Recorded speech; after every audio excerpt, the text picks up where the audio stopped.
Okay, it is 6 p.m., so I'd like to call the Tuesday, January 30th City Commission work session to order. So can we call the roll? Mayor Butler, Here? Commissioner Adamchak, Here. Commissioner McCullough, Yes. Commissioner Opelt, Here. Commissioner Motta. Here. We have a quorum. Okay, we have a quorum, so we can proceed. Please join me in the Pledge of Allegiance.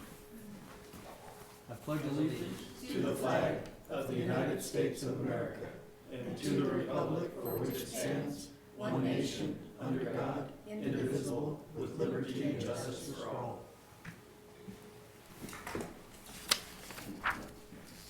Okay, we have one item on the agenda tonight, which is commission training and one of our favorite topics, the Kansas Open Records Act. So you can take it from there, Katie. Good evening, Mayor and Commissioners.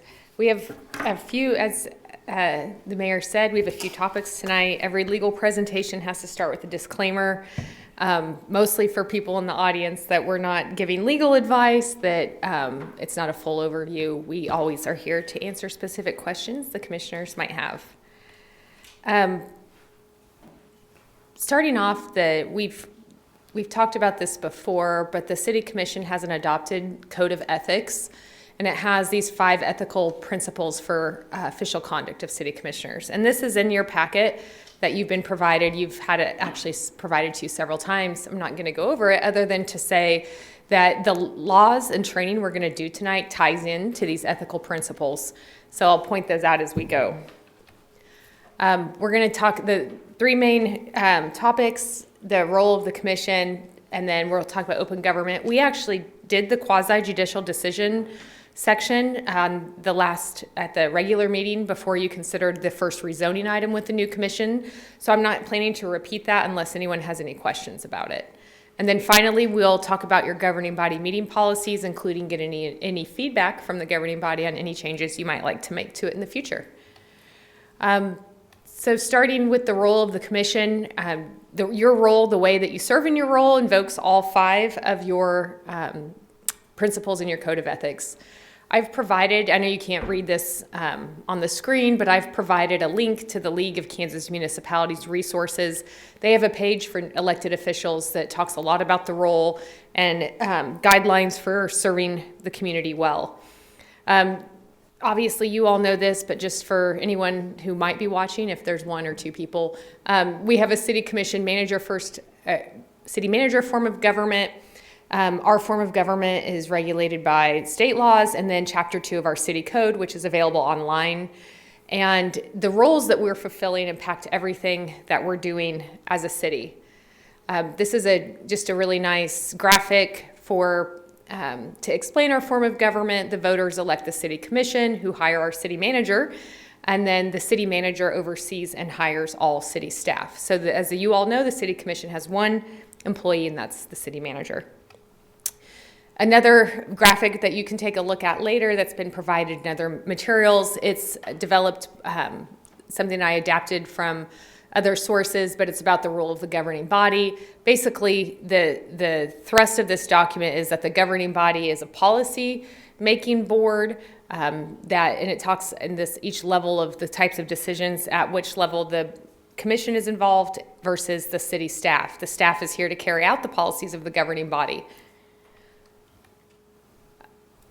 So generally your role here, I just kind of highlighted it with these little circles, but your role, as you know, is to adopt ordinances, resolutions, and policies. You set fees, our budget, which is one of the most important documents, and then you authorize contracts that are outside of the city manager's signing authority.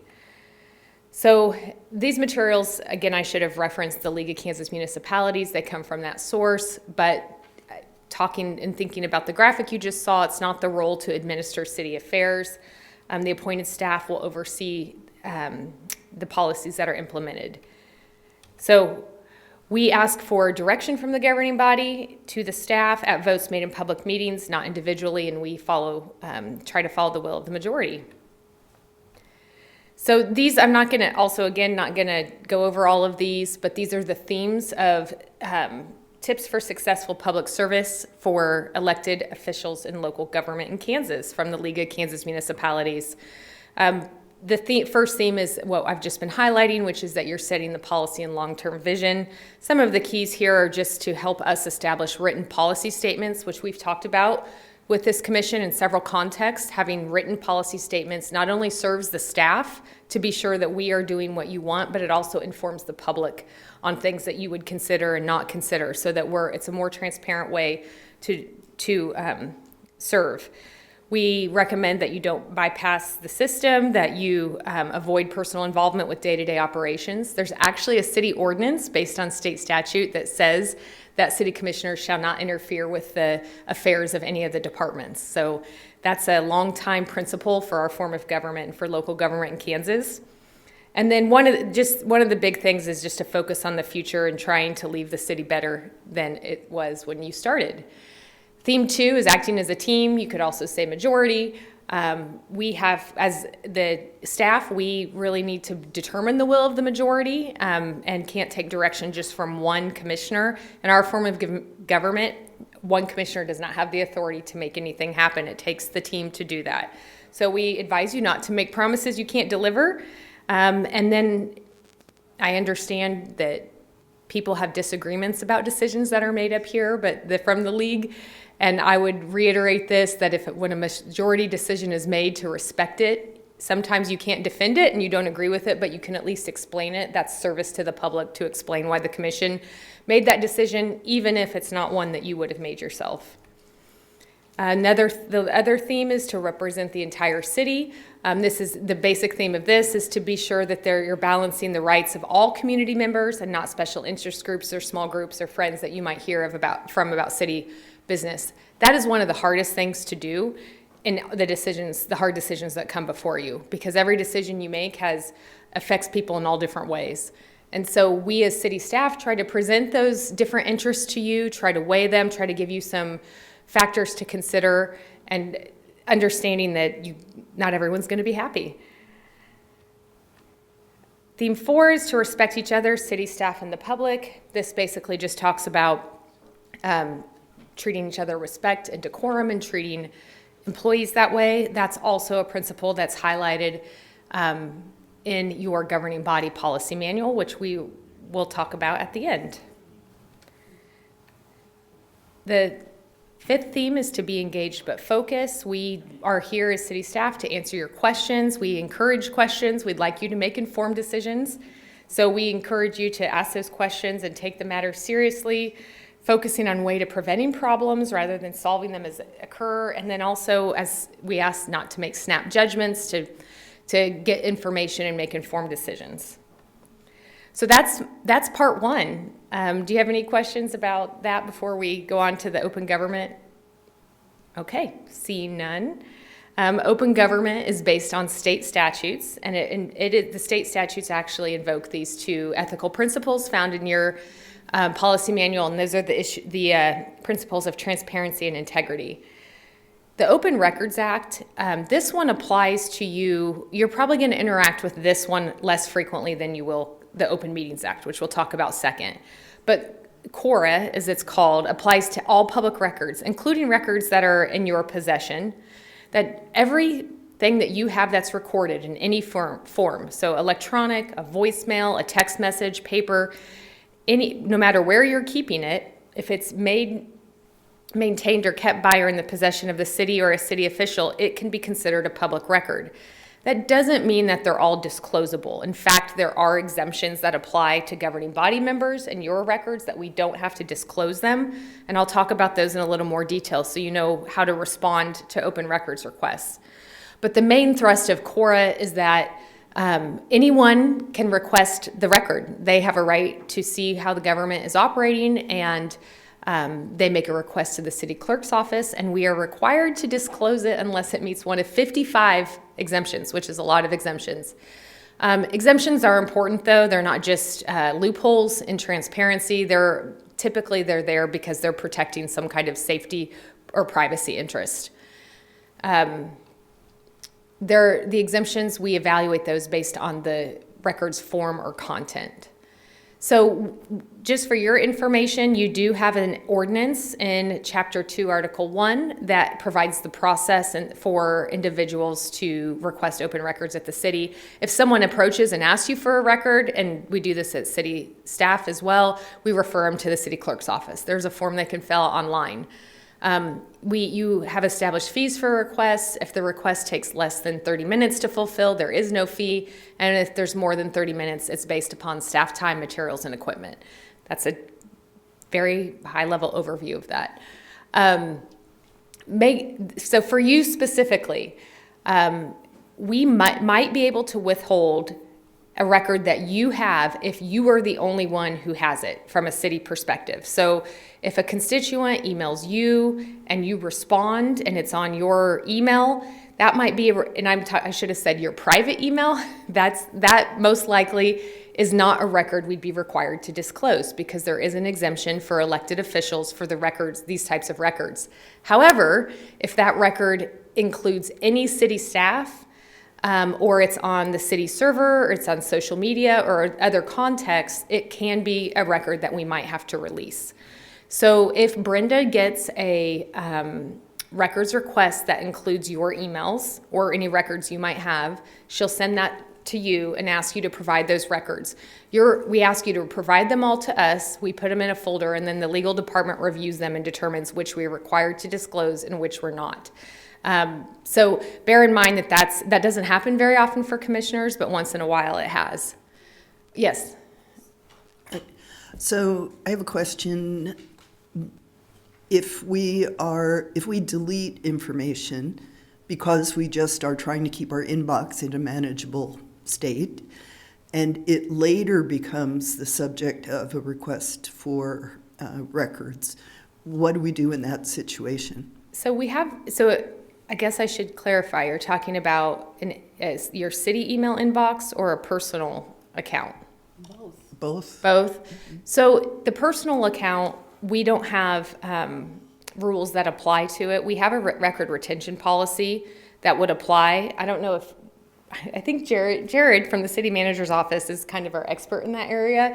I don't know if you are planning to do any records retention updates anytime soon, but from our perspective, we're saving the records that are on our server pursuant to our record retention policy. And I'll let our IT expert here weigh in on that. This is related to email and correspondence? Yes, that's on the city server, anything yeah. hosted by the city. So anything hosted on our city email is backed up by our IT. From a deleting standpoint, you can delete something, and then you can even permanently delete it from your email inbox, but we're still backing those things up. So those records are there. Our record retention policy does outline two types of correspondence, one being substantive, one being routine. So if you think it's something that isn't necessarily important to city business, i.e. you're getting a advertisement or a sale pitch from some random person, because you all get a lot of emails, those are okay to delete and clear out of your inbox, things like that. But if it's related to city business, we recommend keeping those in your inbox. I assume we've all been getting emails from the president of Stormont Vale or somebody in Stormont Vale admin who every Monday is sending out emails about what, somebody's getting recognition or they're developing a new program. Once I read it, can I just say goodbye? Yeah, you can. I mean, it's manage not. You can manage your inbox accordingly because, like I was saying, it's not gone forever. And in the event we got an open records request that says, I want all correspondence from the city commission related to Stormont Vale, we'd be able to do that search and find that information and see that you got it and when you got it and all those things. Thank you. And let me add, if city officials are on your emails too, then we should be saving those emails as well. So even if the commissioner deletes them, we have an obligation based upon the content of that email to file it or save it or dispose of it. So that's the city email side. The personal email side, we don't regulate that, except bear in mind that if there's a city official on it, they will be managing and saving that record pursuant to the policy. The other thing that I have to add that does apply to your private emails and phones is if we get a litigation disclosure. If we get a litigation freeze, that applies to everything, and we have to let you know, and then you can't delete anything that might relate to the source of that litigation. We get those every few years on different things. Sometimes it's not even something the city's a party to. It might be a private issue, but they need city records, and so they can get something from the court to order us not to destroy those records. So when we get those, we give instructions to whoever has those records about what they can't do. I was just, at first he said, don't delete it from your inbox if it was that mic problem. He said not to delete it. And you said if it could pick everything up from Stormont Vale, even if it was to delete it. So do we really need to worry about deleting emails? So make sure, again, we're talking about city email. I City just want to be email sure server. same context. So we don't need to worry about anything we delete off of when it's on the city server. Yeah, from a standpoint of cleaning up and managing your inbox, you're fine to delete because the record is still backed up in the cloud through Microsoft 365. So you keep all the deleted for X amount of time. Yes. Yeah, automatically. Just, you were talking about Stormont Vale. I haven't seen that email, but I get the sense it's some kind of listserv or something. Those Yeah, you're probably those can you'll be fill up a deleted. lot with those. So our policy doesn't require you to keep those kinds of listservs and ads and scheduling emails and all those things. You can do what you want with them. And we created our record retention policy back in 2018, and that was when all of our emails were on premise and storage was more of an issue, whereas now we're on Office 365 in the cloud, and we're able to archive, even previous employee emails within Microsoft's cloud, then it's not a storage issue. So we maintain all that. So these tips under KORA, we talked about the first one, the litigation disclosure, which we'd notify you of, and we'd help you, we'd give you guidance on what you can and can't get rid of in that case. The other thing, we talked about city officials, and I mentioned that even if it's on your private email, your personal email, if you email a city official, now it's being held by the city. And so now it depends upon retention of that, and disclosure is evaluated under different exemptions than the one that applies to the things you personally hold. But remember also that members of the public are not subject to KORA. Anything that you're sending to them can be released in any form. That's just good to remember. And also in Kansas, under Kansas law, a person can record you without telling you. There are some states where that you're required to give that person's consent, but that's not the case in Kansas. And I can assure you from my work here that people are doing audio and video recordings of city officials without them knowing. So just keep that in mind. So that's something, even if you feel like you're in a private space in a private meeting, I guess always behave as there's a camera. So those are just tips to keep in mind with respect to KORA. Before I go on to KOMA, any other questions about records? Okay. So really the one that affects you more is KOMA, the Open Meetings Act. It applies, and these are the basic principles of when it applies.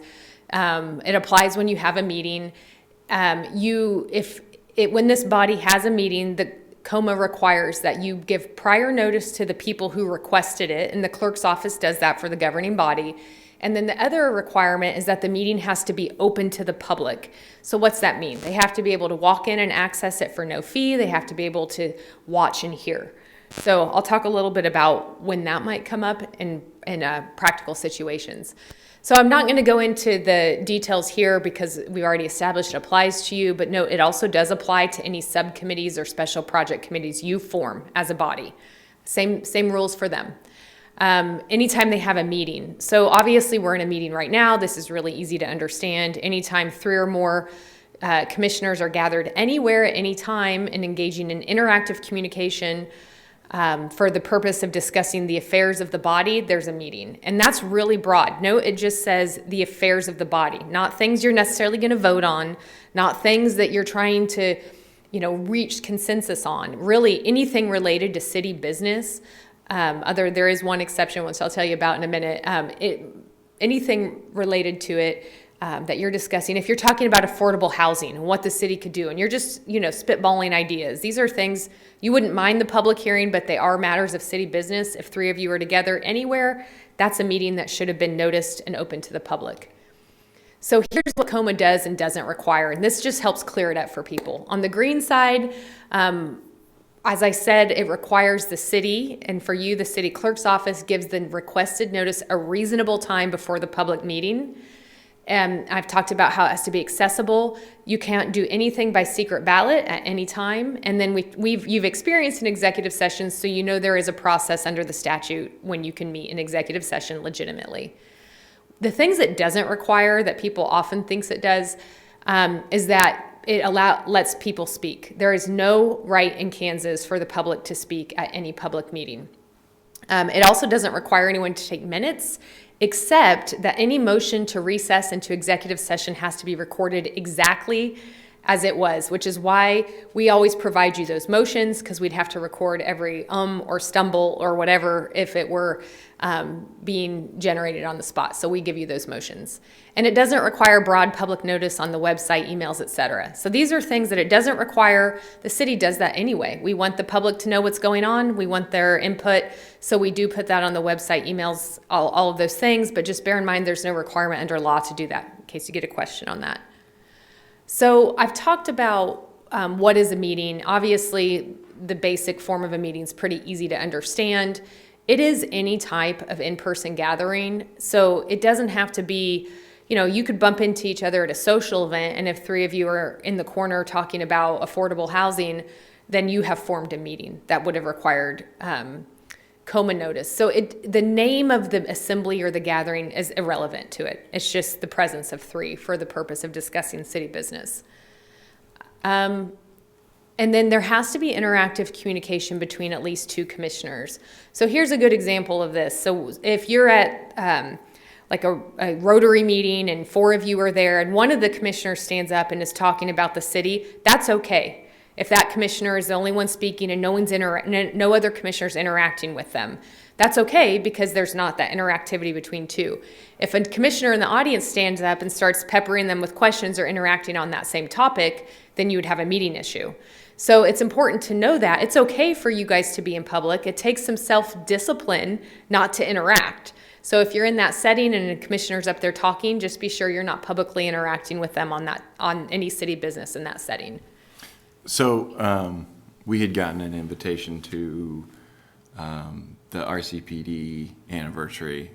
Then it was noted that it wasn't going to be noticed. So had we all attended, that would be okay as long as we kept our distance and just made sure that we weren't interacting with one another. Sure, and I don't know what kind of event it was, if it was just like a dinner or what the kind of character of it was. Were you I think talking? it was some kind of social event. Okay, Yeah. then to answer your question, yes. I mean, if you all show up if 3 of you show up at a social event together, just be sure that you're not gathering in a group, interactively communicating. I do want to make a note. It does say interactive communication, not verbal, and so nonverbal responses is if there's interactivity on it, do apply. So if you're just nodding, yes, I agree, that can meet interactivity.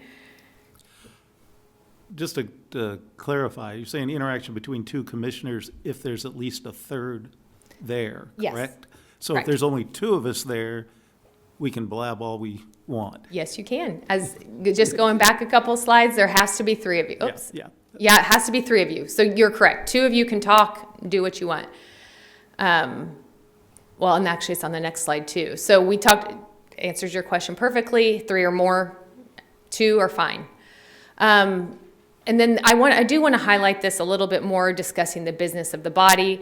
Again, it's that engagement has to occur, and it's anything related to your business. There was an opinion of a violation that it was involved county commissioners, but they were talking about a vote in the past. So it had passed, they were done with the issue, and they were talking about it on social media. They were posting back and forth. And it was a violation because in that case, a majority. And they said, well, that business is resolved. And the AG's office said, no, it's not. It's always been your business. You took a vote on it. It's a matter that you're regulating in. It doesn't matter that it's resolved and in the past. So keep that in mind. And the city business, it's really broad. So, frankly, if you think about that, there's a lot of topics that you would think that you can somehow correlate to the city. That one thing that there is, the exception, I mentioned the one exception with the majority is the one thing to discuss is finding a meeting time. So notice of the meeting can be provided. So if Ron had to do a special meeting request, he can send you an email. He can say, can you all meet at 6 o'clock on Thursday? And you can all respond. And that is, as long as that's all you talk about, doesn't create a meeting because you have to agree when to meet. Did you have something else to say, Ron? Well, and you were maybe going to cover, but I just wanted to reiterate with you all about most of the time, invitations that you get, we also get at City Hall, but sometimes we don't. So, there are all kinds of different folks in the community that belong to organizations that are lobbying you for different perspectives, and they send those directly to you. And sometimes they only send it to some of you.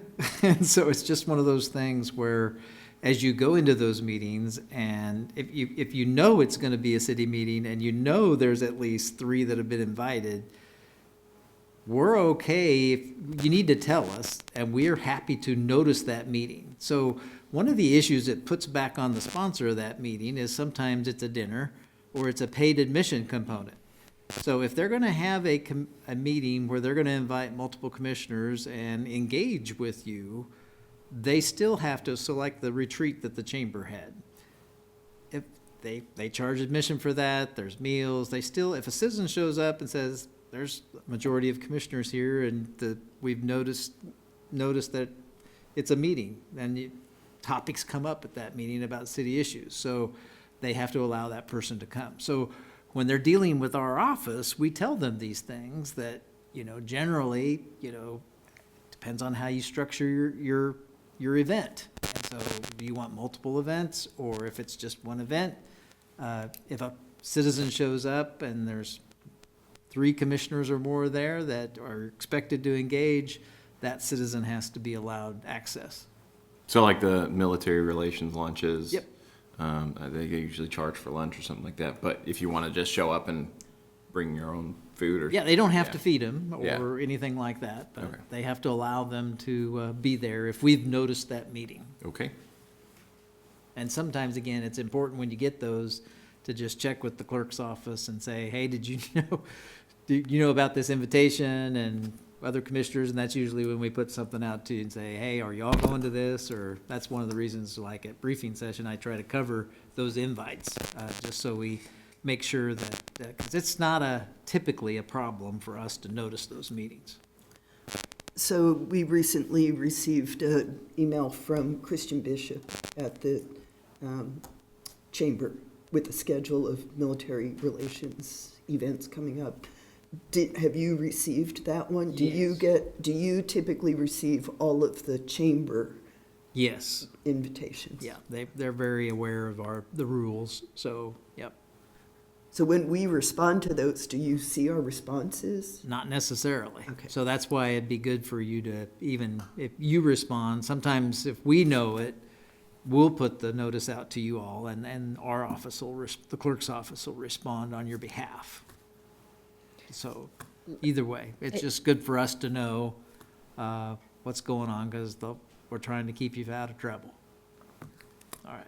And then just bear in mind, if, using the chamber event as an example, if that host didn't want to have it noticed as a public meeting, that they can tell us that, but then the obligation is on the commissioners, if 3 are there, that 2 or more are not interacting on city business there, right? So that's the obligation of the commissioners. It's just that self-discipline. And in a lot of dinners and different settings, that's not hard. You sit at different tables, you're not talking to each other, you can say hello and those things. You just can't interact the majority of you can't interact on city business. I think this is on the tips slide, but we always recommend that if you are at a social event, you don't stand in the corner, 3 or more of you, even if you're talking about the Chiefs, because people don't know what you're talking about. And they can still make a complaint based upon what they're seeing and require that investigation to occur.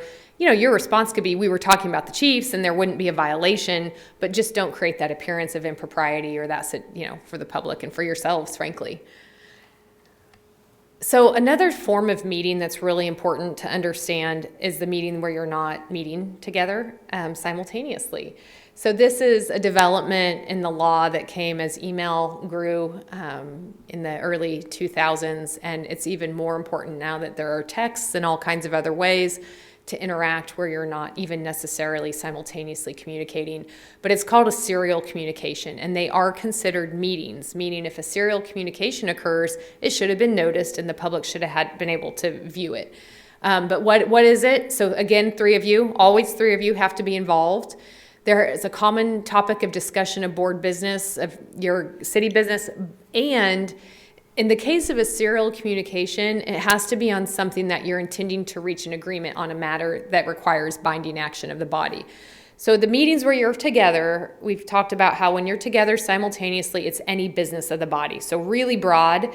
Serial communications are anything intended to reach an agreement, but there are a lot of things. I mean, we're talking about anything. So if you think about it, all the things you take action on, you know, it does limit your topics. But the classic example that there are violations in this category that I've read involves appointments to boards of the commissioners or others. So, or if you like electing your mayor every year, that's the classic example where someone says to, you know, Commissioner 1, I'd like to be, you know, appointed to this board, and they say, okay, and then they go to Commissioner 2 and say, hey, I'd like to be appointed, and Commissioner 1 agreed. Do you also agree? So they're trying to reach consensus on that. It doesn't have to be, it can be through emails, texts, what I just said, where you can do it yourself. The use of an agent is what that's called. If you ask the city manager to do that for you, you know, and I'm not saying you would, but if you were asking the city manager, hey, how do you think they're going to vote on this? I kind of want to know how they're going to vote. He can't facilitate that for you. And then social media posts, and then any kind of calling tree or anything like that can become a serial communication. So bear in mind that those communications are also meetings. So if they occur and there hasn't been notice to the public and an opportunity to witness it, which, I mean, that's really difficult and improbable, then there would be an open meetings violation. I'm not going to go into a whole bunch of detail about executive sessions because we've already had one, but just for overview, these are the topics that can be discussed outside of the public meeting, but during an official meeting, an open session. So you can recess and talk as a group of 3 or more on certain topics. The statute sets those topics. I've put the most kind of common ones here on the slide. But again, think about things that if you just think in general terms, protecting the privacy interests of an individual or of the city, those are things that could be covered in executive session. So you have to follow the statute. And I talked before about you have to have the motion. It has to be recorded exactly. The statute says it has to have a justification, the subject to be discussed, the time and place when the meeting will resume. You guys know this because you've had an executive session. You cannot reconvene until the time. So if you get done 10 minutes early, then you can either stay in the executive session, but you can't talk about anything else. You can't talk about any city business in there, or you can break and go, not gather in a group of 3 or more, take a break, and then resume at 8 o'clock if that's your time you're going to reconvene. So bear in mind, we can't reconvene early. If your time was 8 o'clock and you want to talk longer, you have to come out, make the motion again, and go back in. So that time is really important. And that's because if people are watching the meeting or sitting here, they have to know when you're going to come back for them to view. It's really for public notice.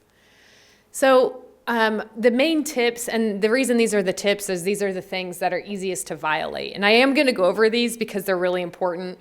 You don't start the meeting earlier than the notice time. This is something I think the mayor and the commissioners have always been really good at. You have this clock right up here.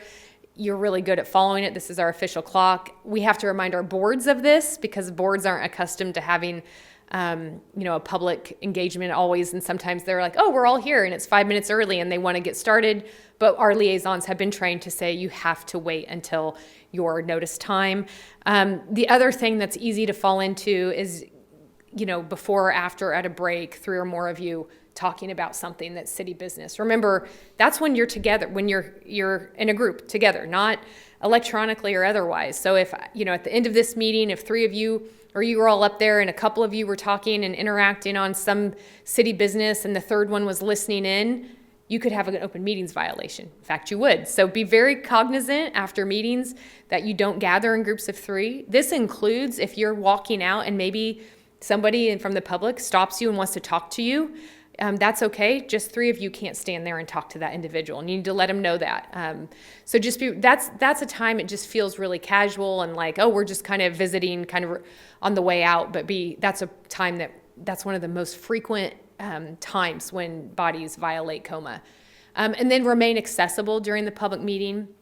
So this is really important because if some of the examples that we've talked about, like if you did have an event that someone else was hosting and it was a dinner and we noticed it and 3 of you could sit at a table and talk about business because we noticed it, if the member of the public can't sit and hear that, if they're seated at a table 10 tables away, it's still a KOMA violation. You have to make it so people can hear what you're talking about if it's a noticed meeting and you're discussing city business with 2 or more interacting when 3 or more of you are present. Yes. So did I violate something today because we received an email from a person in the public, mainly talking about concrete and asphalt and potholes? Peter had forwarded that message. I can't remember, Jared, was it you? So there was a response, and I replied just saying I had encountered the same person over the weekend and she raised the same issues. Did you reply to all? She just copied Peter. Okay. And our interpretation, you've only got 2 involved in that Okay. communication. But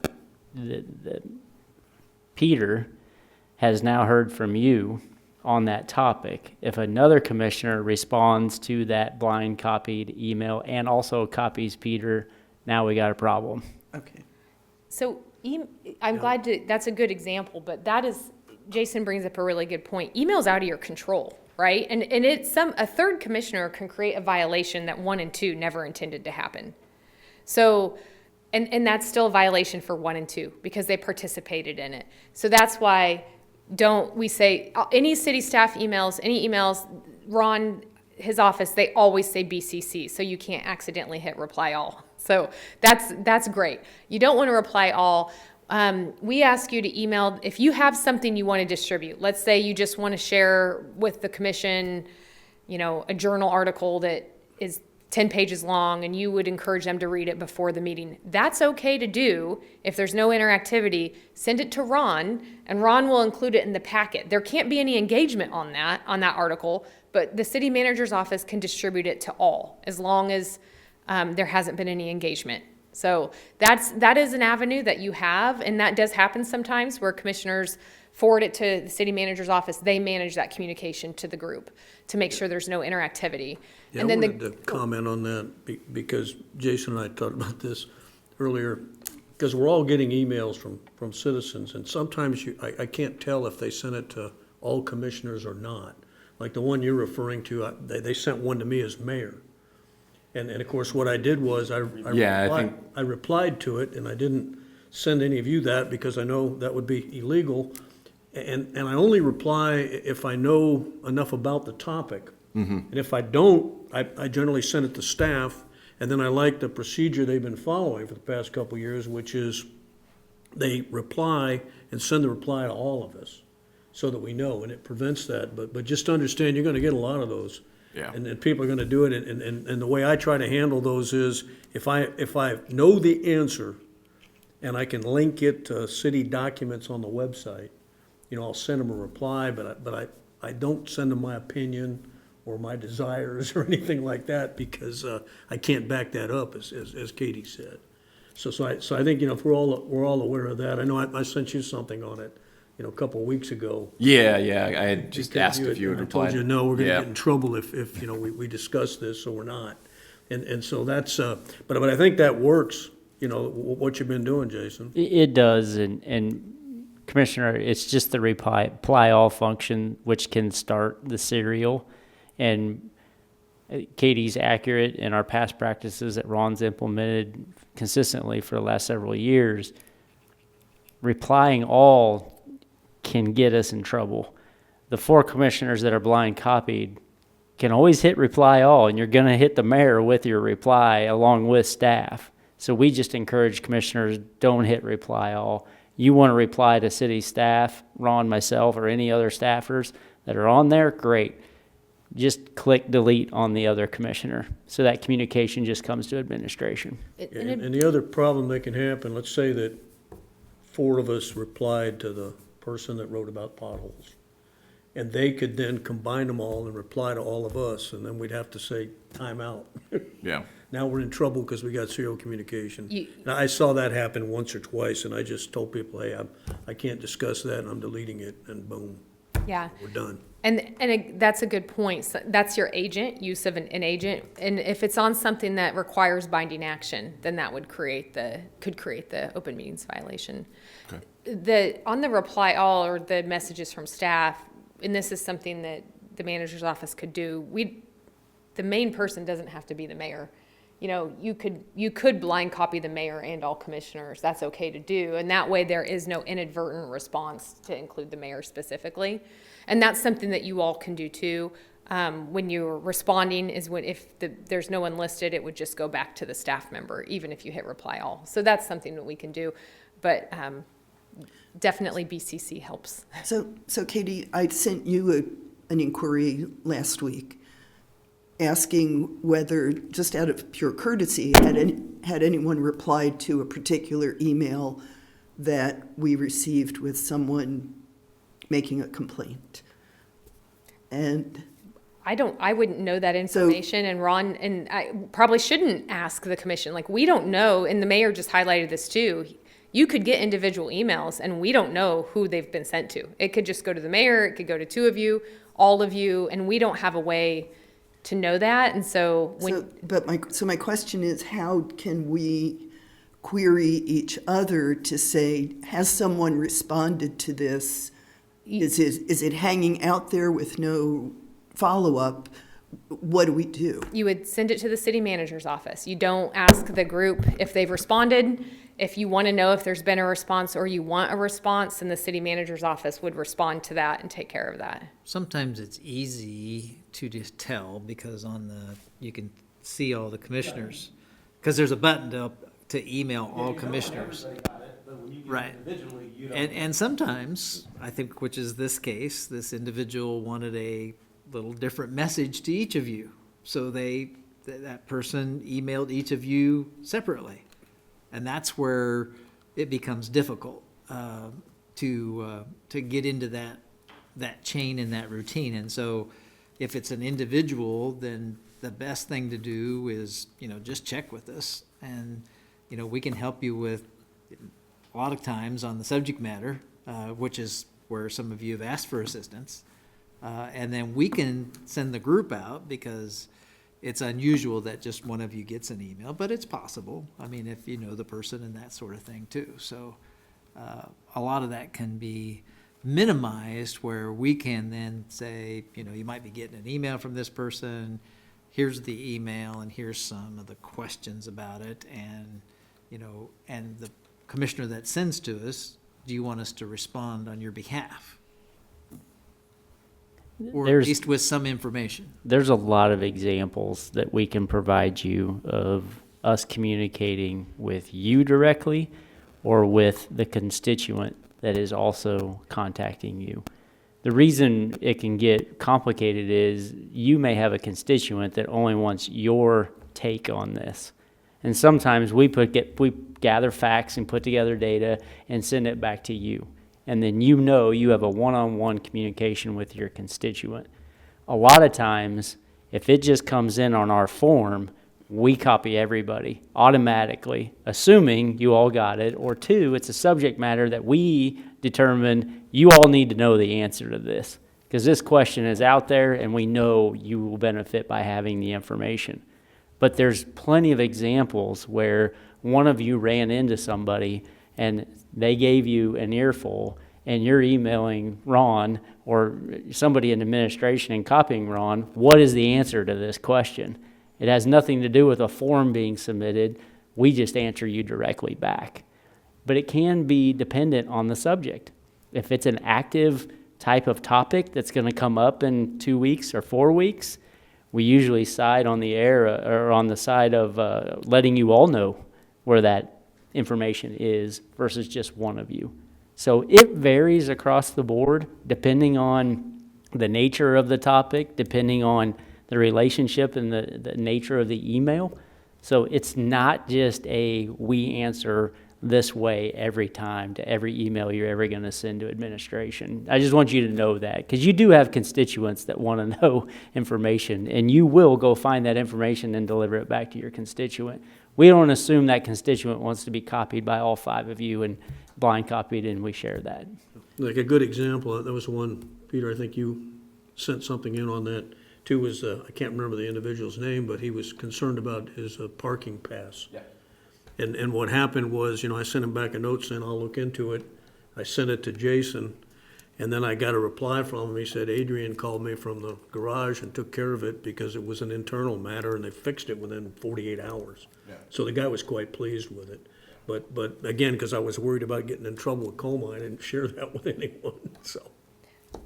Yeah, I think it's good to wrap that up and highlight what Jason said. And the mayor, you can correspond with your constituents one-on-one, and that's something you might want to do. But soliciting what other commissioners have said or might have said to that same person is not what we want you to do. Because while that doesn't necessarily mean you're going to have interactivity on binding action, it's too easy to lose control. The second that you do that, you put the train in motion, and one wrong email now puts everyone who's been included in that violation status. So it's okay to have that one-on-one. If I get questions from commissioners, I copy Ron or Jason on it, or Jason, because they might have gotten this. They'll know if they've got a question or another department head has had the same question, so they can make that judgment call of, we probably need to share this with all commissioners. So that's why I do that, is so that they know what's being said, and they can evaluate that and decide if this is something y'all need to know. And we could discuss that at the coordination meeting, right? Like every 2 Yes. weeks, if somebody's got one of those emails hanging out there to say, okay, hey, I dealt with this one,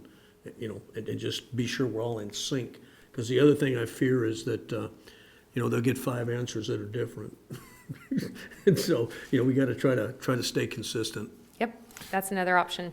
But I think I understand what you're trying, Susan. Like, I don't want people just to email us and not hear anything back. So I do want to make sure that we're following up with folks at least. And so it's, yeah, I understand the sentiment, and I definitely understand how it can be complicated.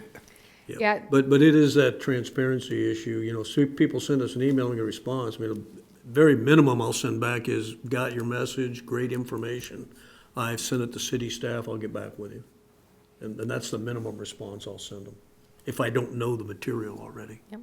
There are a few topics that you might get emails on that there's a policy or an ordinance in place for your response. So if you get a constituent who's saying that the city caused some damage, so potholes are probably the best one. Not that they're complaining about potholes, generally, but if they email you and say, hey, I hit a pothole and I did, damaged my wheels, $500. I want you to respond. We have a policy manual resolution that says that you have to refer them to the city clerk's office, that you don't engage with them on that. And that's because that's covered by a state law called the Kansas Tort Claims Act. And there's a process that they have to follow in order to make that claim, and that the city has to follow to respond. So if you do get those kinds, those are the ones that we ask commissioners just to say, I'm sorry to hear that. Please, here's the city clerk's office, and don't engage on that, even in any more detail. And then if they ask for open records instead of, if you have something you want to send them, that's okay. But if you have any question or concern about it, then that's when you'd refer them to the city clerk's office. So they would submit the proper form. Under the Open Records Act, it actually says that that the city can have a process and a written form to request an open record, but a person doesn't have to follow it to request an open record. Like, you can't deny it because, you didn't fill out our form with the city clerk. If someone emails me and asks for an open record and you ignore the email, that's a written request for a record that we have an obligation to respond to.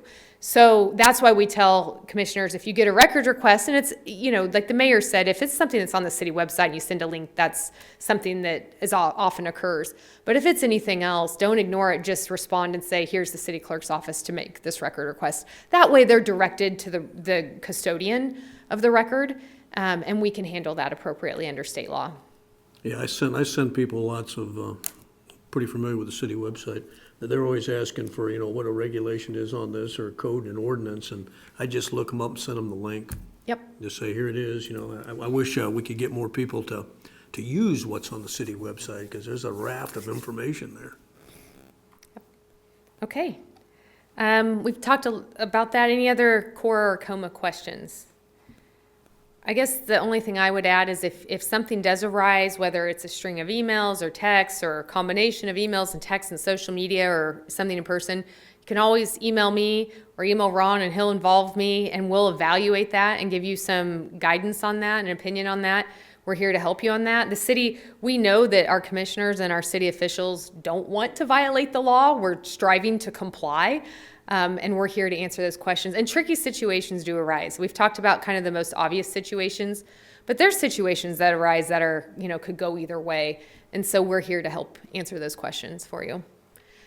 The next section was quasi-judicial decisions, which I covered previously. So I'm going to actually skip it and I'll just leave it here to see if there were any follow-up questions on that. Okay, so the last part to discuss today is the policy manual resolution that you have adopted for governing body meetings. It is in your packet. It's also laminated up on the dais. As I've noted before, this policy has a lot of purposes, but it does help us uphold our ethical values as a city commission. Here are some other reasons that we adopted it, and these are important things why we manage our meetings the way we do. Sometimes the public would like to have unlimited time to talk, or there's all these different desires that the public or constituents might have on how we handle our meetings. But it's really important to know that you have to do business. So our meeting has to be designed for business to occur, and we do want efficient business. We are using city resources when we meet, and so we have some, an obligation to make sure we're doing that efficiently and appropriately. The other thing, and I'm introducing this because I know that you're all interested in like the public participation part of it, but we have rules regarding public comment because we want to make sure it's fair and consistent. So we want whatever rules we establish for people who come to the podium to speak, they're all playing by the same rules. We don't say for the first 10, you guys get 5 minutes and then we're tired and now we want to give everyone else 1 minute to speak. We have to set the rules up front and make sure we give all the speakers the same rules. So those are some things to keep in mind. The basics of the resolution, and this is all in your packet, but it does set when our regular meetings are. Of note, our regular meetings, which are the first and third Tuesdays, are supposed to be done by 11 p.m. unless the majority extends it. That helps us promote that efficiency. It helps the public attend because they have an idea of the time period which the meeting can occur in, and it helps us from an open meeting standpoint. The city manager does set the agenda for your meetings with the mayor's input. You guys know this, but just for the public, because we get this question sometimes, we don't have a process for a member of the public to put something on the agenda, which is very typical. Very few cities, if any, do that. The city manager asks at the work sessions on the second and fourth Tuesdays for items the majority might want to see in the future, and that's how our agendas get populated. So that's important. The regular meetings or a special meeting that's a legislative meeting, they're the only times you can take binding action. No binding action in executive sessions, and work sessions are also just for discussion and not binding action. We do allow remote attendance. That's addressed in there, but it's something that doesn't happen very often for commissioners. The next part of it, again, this is pretty obvious stuff, but a few things I wanted to cover. Of course, the mayor is our presiding officer. We ask for decorum, respect, and civility in our policy. But the one thing I want to note we haven't talked about the policy tries to cover the main types of actions and the main way you interact, but there can be a point of order. So in other words, something's occurred and the policy doesn't answer it exactly, or it's a matter of interpretation. Any commissioner can stop the meeting and raise a point of order. And then they express the practice in the policy manual is you express what your question is. The presiding officer rules on it. Now they can consult the clerk or the city attorney or the manager to get feedback on, well, what do you think it says, and give me that feedback. The presiding officer rules on that point of order, but an appeal can be made and the majority can vote on the point of order. And why is that? It's because this policy is yours. You are deciding, a majority of you are deciding how you want to run your business. So you want the rules out there, you want to follow most of the time. But ultimately, if the majority wants to override the presiding officer, that's permitted under this policy. This hasn't come up. Well, maybe one time it has, but I just wanted to highlight it because if there is a question, there is a process for that. I have a question. Is Yeah. it working? Because I've been texted that they don't get any sound from me. Someone is watching. I'd have to go back and look at this, but I know we had a big debate about it in calling the question. Yes, we did, and I think that occurred before we adopted this policy. So do we forget about calling the question? Well, no, it's in here. It's in here. I don't want to try to do that from memory, because I do recall that happening quite well. We didn't have, I don't think the policy was, at least that wasn't addressed or it wasn't in place at the time. Let's see, I'll get back to you on that here in a minute. I know it's in here because we had experienced that. So, Actually, Katie, Yes. that calling the question thing has been in place for many years. I think the first time it came up was when we were arguing about rental inspection. Jim Sherrill was mayor, and that ended up with, we called the question. And the point was just to stop people from arguing. I mean, after a while, you beat the dead horse to death, and that's what it was all about. And it was a matter of interpretation later. and I guess I should say, yeah, because what I mean is we hadn't adopted this governing body policy, which wasn't in place at the time. But you're correct, we did allow that prior to adoption. We followed sort of a loose Robert's Rules of Order, and that allowed calling the question. We don't follow Roger's Rules of Order. Do we have a thing that we follow? I mean, That's this policy. It's just a This policy. policy, and it's based upon the league's manual for governing bodies and our own practices. And the motion to call the question, I did just pull that up. So the motion is to call the previous question. It's not debatable. That motion has to be seconded, and a majority has to vote to call the question. So first, you have to agree to call the question, and then there is no further debate or discussion on that motion. The immediate vote then occurs on the motion. So there's two votes. One is whether or not the question can be called. The majority has to agree, and then the actual vote on the motion. So, but yes, we did that before. We did not have a written procedure for it. So it kind of went loosey-goosey. Sometimes we called it and they just proceeded with the vote. They didn't vote on whether or not to call the question. So, yep. Thank you. I should have given the page number. Thanks, Ron. Just to clarify, the audio's working on our website and Facebook. It's channel 3 that's not working, so we'll see what we can do. So the other part that the commission has mentioned at a few briefing sessions is revisiting public comment. That's on page 5. Thanks, I'll point to that. I've highlighted the main points here. There's more detail, but these are sort of the things people are most interested in.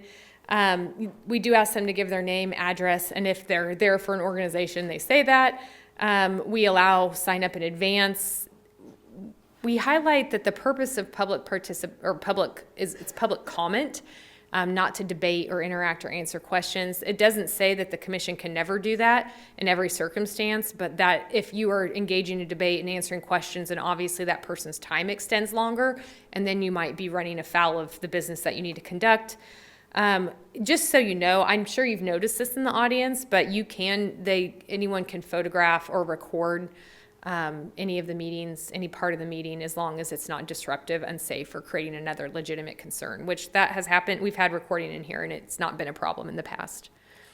Got a question for you. I don't think it's ever happened here, but it's happened at numerous county commission meetings where someone just raises something that makes a motion for something that's not even on the agenda and just gets passed. Sure, so that's a good question. So we talked about how our process is for the manager to set the agenda with the mayor and that, but the commission can add to the agenda anytime, but it takes the majority to add the item to the agenda. So it's kind of like calling the question where if someone says, I want to vote on this tonight, first they need to make a motion to add that item to the agenda. And then the vote, if it passes, then you can have the vote on that item.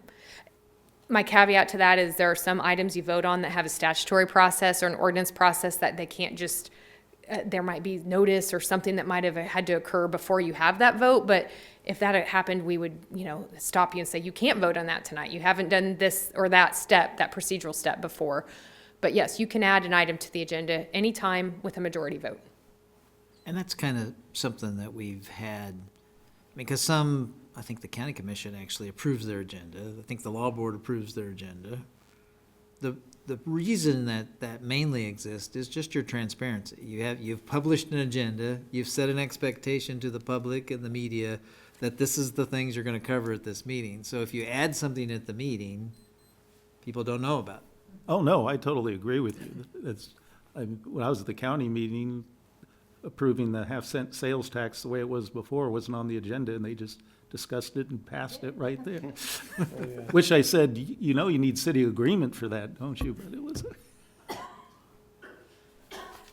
Do we allow speakers to surrender their time? No, we do not. That's in the policy. There are a few items, and I'm going to get into a little bit more about the requirements for the public participation. At the work sessions, the default is that you don't have public comment on every item because, as Mayor highlights as well, the point of a work session really is for the interaction of the commission. That's really important for staff. But yeah, anytime you can vote to get that, which we did at the last work session, that works fine. The reason that we switched the default that way is because before this version of the policy, we had public comment at work sessions automatically in the policy, but we forgot more than often to ask for it at work sessions just because of the nature of those items. So more often than not, we found that no one wanted to comment or we didn't ask. And so this just was helpful to say we're not going to allow public comment at work sessions unless the majority votes, which hasn't been an issue. And it's never allowed on the city manager updates. So that's the part of the meeting at the work sessions where Ron gives his briefing, any kind of staff briefing that's a part of that. And that's because that's really an important time for staff to get the feedback and Ron to get the direction he needs to keep the wheels moving, so. Yeah, I've always felt that was critical. I mean, we've changed over the years how we did the coordination meeting, and I like the system now because, we'll always get in trouble with KOMA if we try to discuss anything. So it's got to be in this forum where all 5 of us are here, where we can figure out the direction we're all heading so that we can achieve that consensus on policy. And I've always felt the same way on agenda. I know it says, the mayor can consult with the city manager, but I don't meet with the city manager and talk about the agenda. I think that's part of the coordination meeting. Because if 3 people don't agree to put it on there, it shouldn't be on there. I don't think the mayor should be able to put anything on there because it's not a 1-person show. It's a 3+ person show. The main thing the mayor input provided that's anticipated is things like the order of items and then also proclamations, which often come from the mayor. So those are, not to say that there couldn't be other things, but. Minor things like that. I don't think that minor. causes anybody any problems like the proclamations. Yep. And we typically email the mayor about the order, this concur with you, and this was really controversial at the planning board, so there might be a few people there, so maybe it ought to go first type of thing. So at the regular meetings, which are what we also call legislative meetings, the first and the third, we do allow open public comment on any city topic at the first meeting of the month. Or general comment, however you want to talk about it. I know you guys want to talk about that tonight. We have a default for public comment on every item. We allow the consent agenda comment to come collectively after the consent agenda is introduced, and then any general agenda item or public hearing, the public can comment. And an individual can only comment once on every item, on an item, but they can comment on multiple items. So they can't come up to the podium 5 times on item 1, but they can come up 1 time on items 1 through 5. We have a 5-minute limit. This applies to any time we have public comment. The mayor can shorten that. And in the policy, it talks if you have a really large crowd. And this is because you do have time constraints in business that might need to occur. It says in there if there's 10 or more, the mayor can do that, or the majority of the governing body, before the discussion starts. So if you had 40 people show up as a group, the mayor could say, look, we have 40 people here to talk. We're going to do 3 minutes. And that's acceptable as long as the same rules apply to all speakers. You just got to do it at the beginning. So if those situations arise, we can shorten it. Is it possible to say we're only going to take public comment for an hour? Yes, that's also possible. Okay. Yeah. And we can put that in the policy on items, or you can say it at the beginning of an item. Again, it's just that everyone has the same rules. That's it. And the reason I say that is that it hasn't happened that often. I can think of maybe 6, 7 times where we've had hundreds of people here on some controversial topic, and Yeah, put the dangerous problem dogs is on, you'll they get it. repeat themselves. What's that? Put dangerous dogs on the agenda. Oh, yeah, that'll do it. And the problem is you just get repeat things, and so if you don't limit it, you know, you'll end up being here till 2 o'clock in the morning. And then the other thing that we have in our speaker requirements, and this has actually been a good thing if you were here at any of our long epic meetings, is you can't read an item written by another. We have had people come up here and try to read like an article as their, and that's okay if they want to submit that information, but it's not their it's not their comments. We ask them just to give it in writing and pass it out. And that's, Some do serial ones. I mean, yes, they want can do that. 15 minutes and they each have a 5-minute. And that's fine, as long as it's their own comments. It's just, if they were to get up here and say, I'm going to read to you from this journal to support my position, we actually say not to do that, because that's not their comments, that's somebody else's, but we ask them just to give it to us in writing. And so we're not rejecting that input, we're just asking for it in a different way. They can also, and you've seen this last week, they can also, as long as they plan in advance, ask to do a presentation. We have to have that in advance because we have to make sure that it's not going to corrupt our system when we put it up on the computer, but they can send a PowerPoint that goes through the city manager's and city clerk's office, and they can show things on the screen. It's just something that we need to do in advance. So I'm going to leave this slide up. This is the last of the presentation on it, just because I think there was some interest in discussing public participation changes. And then if you do have any other changes to the governing body policy manual or any other questions, it's a policy manual resolution. It's not something that has to be published in the Mercury. You can all adopt a new version of it with one consideration of the body, and it would repeal this version that we have now, just replace it with a new version if you did want to make changes to it. And that's all I have. If there's any other questions or comments. Okay, so we can maybe discuss that idea that, like it was Gary Oles that put forth, that he thought we should allow open public comment at each of the regular meetings or legislative meetings, which would be twice a month instead of one. And I was open to discussing Yeah, that. I think that's a good idea. I'm in. I don't have a problem with it. Seems like a good, happy medium between once a month and every week, so. Okay, sounds like all 5 agree to that change, so Gary was successful, I assume?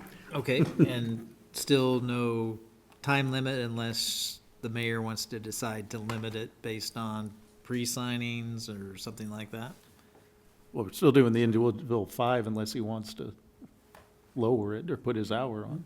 Yeah, I think what I plan on doing is, sticking with our policy. If we get 100 people that want to talk, then it's going to be a case of, okay, commissioners, do you agree we should shorten it to 3 or limit it to 1 hour? And that's the way to handle it. But, because I don't want to see any of the meetings go past midnight, even if you extend from 11. I think we said we can't extend it past midnight because then it violates the notice because we're in a different day. You can by majority go past midnight, but it would have to, yeah, but we do not encourage it for. Yeah. Well, we'll never pass it by majority, because I'm not voting. I mean, I won't be 5. It'll only be 4. I'm not staying past midnight anymore. And that's just on general open comment, right? Like if there's an agenda item, they still have to wait until we're gonna discuss the agenda item. All right. Yeah, open comment, they can't discuss anything that's on the agenda, consent or otherwise. It's got to be something totally different, off the wall that somebody's concerned about. All right, appreciate that feedback. We'll modify the policy accordingly and have it back in front of you for your action. Okay, so if there's no other questions on the various procedures, I mean, we've got the document here at the dais, everybody can read. Then we'll move on to the final item on the agenda tonight, which is the city manager's briefing. Thank you, Mayor. Few things to cover this evening. I know we've put quite a bit of information out to you last night in the mail folder and some other aspects, and even today. I think what I'll do is I'll start with the, and I just did get it to you this afternoon, and that was something we've discussed before, and that's the resolution regarding the expansion of Medicaid. Representative Dodson had indicated that this might be helpful as part of our state legislative effort, and we've had some discussion about it previously, so we took a shot at a draft. I know Katie's on the league governing board, and they've had some discussion about it. And Katie, I don't know if you want to share some of the things that you had discussion about at your last board meeting. Sure. At the governing body meeting, several cities have done this or considered similar actions. One note that they had was that if this were considered by the legislature, their prediction is it would pass overwhelmingly. The league has also, in a statement of municipal policy, said that they support Medicaid expansion. Their read on it, or the read from some of the legislators that were there, is that the leadership is not allowing the discussion on the floor, and that they also haven't allowed some different healthcare items go before, so this didn't get tacked on. So what we were encouraged, and this was all in public, that the leadership had agreed, at least tentatively, to allow this topic be considered this session. We were encouraged that if we were to adopt a resolution that we could do it through a cover letter, directing it to the leadership and asking them to hold a hearing on it, could be the most effective way. We could attach a resolution, but do that because the main hurdle is viewed as getting it on the floor and not the individual legislators' votes. So I don't know, Ron, if there's anything else. No, that was, I thought you might be interested in that discussion that occurred at the league governing board meeting, so. Yeah, I'll just chime in because I made a comment when we went over our legislative priorities with the last commission. And one of the things I brought up in that one, and I got a lot of nods, but of course, Wynn nodded, yes, but the rest of the other two aren't here, is that when we look at the type of things, and we were going to talk about a resolution, because I don't think I've voted on a resolution like this before, is that we should stay to, to things that have to do with city business, home rule, and funding sources, and not get involved in partisan Topeka political fights. And I mean, how many things are we going to start weighing in on because they're having an issue here and they're trying to lobby? I think should be taking care of our city business and let the state people take care of their business, unless they want to cut our the LAVTR that they're not doing, which is a direct funding source, or dark store, or like when they had the elected sheriff thing, we got a provision put in for us in Riley County. One thing we haven't heard here, and it was asked at the chamber retreat, someone asked, because the panel was asking for us, what's the argument against it? They avoided the question. They didn't talk about it at all. So I don't like the fact that we're taking it up just from the standpoint of getting involved in their dispute in Topeka, and I'd like to stay away from that. And also, because I expect we're going to vote on this, at that time I'll just I'll present some of the other side that didn't get presented. I don't agree that this is a state issue. We heard recently that Riley County has consistently been a county with persistent poverty, above 25% for the last 40 years. I think this is an opportunity for us to look out for the working poor in Manhattan. I've had opportunity to work with some of our refugees who have come in the last couple of years. They all are working. They have decent jobs at our school, the school board, the school district. They're making above minimum wage. They cannot afford health insurance. And I think that this would be an opportunity to address the needs of those in our community, an estimated, 4,000 plus, as well as 150,000 Kansans across the state who would benefit. I would just add, this is in a way a funding source to the city of Manhattan, in that folks like the refugees and other folks who are in that kind of no man's land of not making enough money to be able to afford health insurance or appropriate health insurance, but also making too much money to be able to qualify for this for current Medicaid or CanCare. That hurts the city of Manhattan in that we do not have as many medical providers. I mean, we could talk about as a nation, we're losing medical providers, doctors, and things like that. And so this could help that. There's an argument that it could help that. I know last week at local government day, there was a discussion about, well, we need to get people out of the ERs because people go to the ER because they have to be served at the ER. But if they were to be able to have appropriate health care, then they could go to their primary care physician and get those issues taken care of much sooner than, or just get it taken care of outside of an ER. So I think it is a funding source for the city, and it can help the city overall if we are able to, that's 6.1% of the county population. That's quite a few people. I would just chime in to say how important this is for mental health in Kansas. Mental health has not had increases in its Medicaid amounts since 2009. And obviously that then impacts the number of people we're able to assist in the city, plus the number of people we're able to assist in the jail. Where probably 70 to 80% of the inmates have some need for mental health assistance or have some significant drug use. So I think this is one of those things, a rising tide raises all boats. I think ensuring this 140 to 150,000 people to have access to medical care is a very positive thing, and there may be employees of the city of Manhattan who can avail themselves of this. I would just say, I understand that reasoning, but I think you could use that reasoning on probably almost anything that's going through the State House. Yeah, John, I agree, with your point that we should, we're nonpartisan groups, so we shouldn't get in the middle of a Republican-Democratic fight. And the only drawback I could see to this, and you may present it when this comes up for a vote, is people have always said that this will come back to haunt us because the federal government will withdraw the funds and we'll end up picking up all the bills on that. But I'm not sure that that's a legitimate argument. I haven't been able to find a drop dead date or anything on that.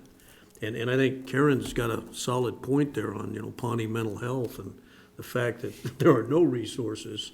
And then we've got issues at the jail and a number of other things. And so, it may bring back a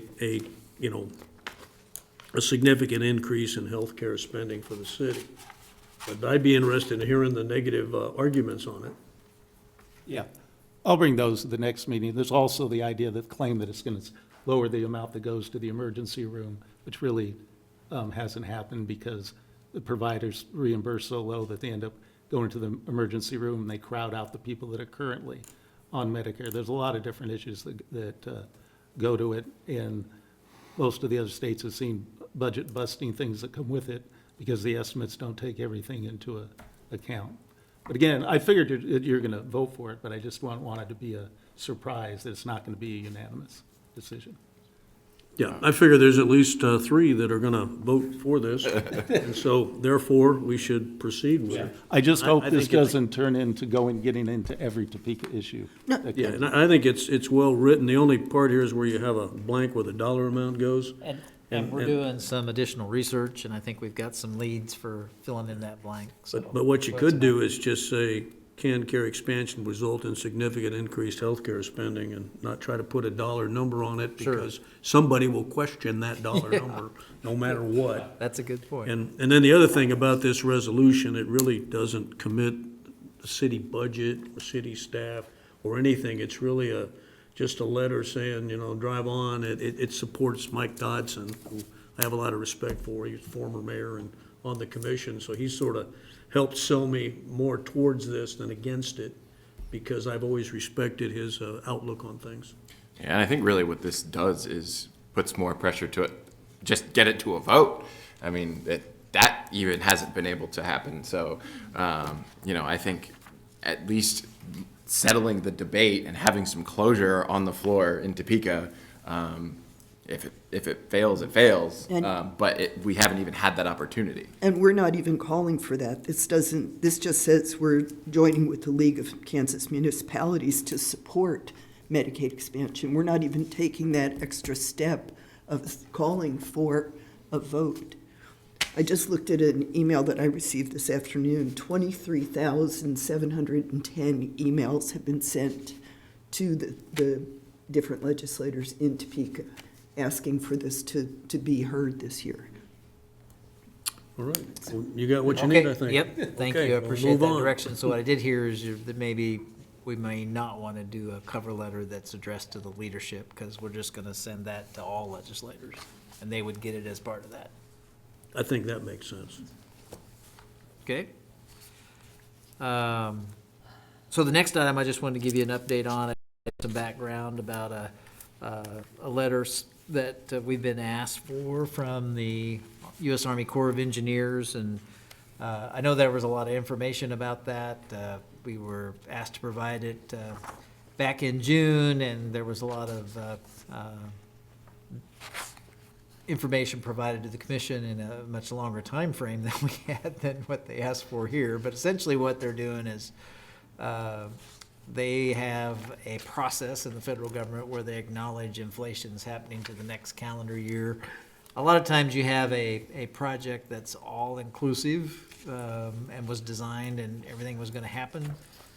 We together agreed that the railroad gap, primarily there at the levee at the Blue River, Boat River access, where the railroad goes through the levee, was not going to be something we were going to be able to get accomplished from a design and acquisition of easements and agreements with the railroad in time to do the rest of the project. So we agreed to pull it out of the original project, and as such, that has increased in cost estimate. We've made some progress with the railroad on design options, and we'll continue to have good discussions with them, but it is going to be treated as a separate project, and we'll come back to the commission. Matter of fact, we'll have to amend our agreement with the Corps ultimately, but essentially the Corps is going back to Congress to get additional authority